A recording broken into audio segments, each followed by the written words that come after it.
Comment améliorer la gouvernance de la zone euro, les leçons de l'expérience? Voici le thème de la conférence donnée par le gouverneur honoraire de la Banque de France, Jean-Claude Trichet, qui a également présidé la Banque centrale européenne de 2003-2011.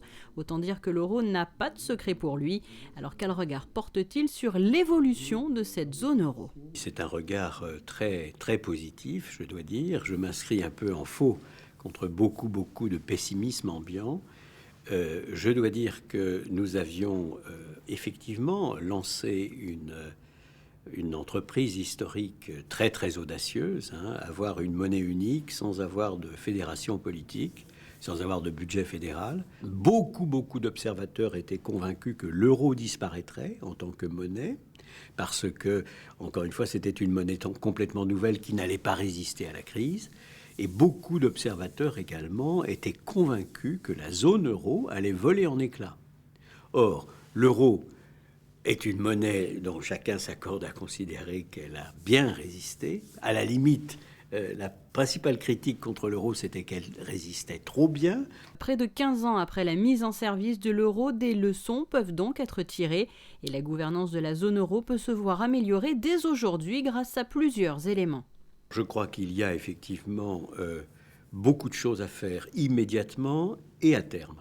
Immédiatement, certainement appliquer l'ensemble des décisions que nous avons prises dans la crise et qui ont été prises soit pour renforcer la gouvernance de la zone euro quand elle existait, soit pour créer une gouvernance là où elle n'existait pas du tout, ce qui s'était avéré très très mauvais pour l'ensemble de la zone.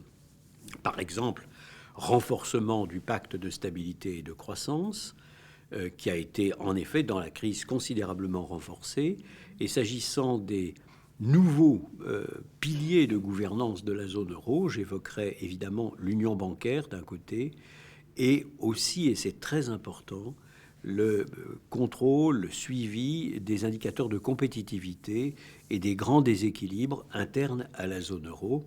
C'est un pilier de gouvernance qui n'existait pas avant la crise et que nous avons maintenant.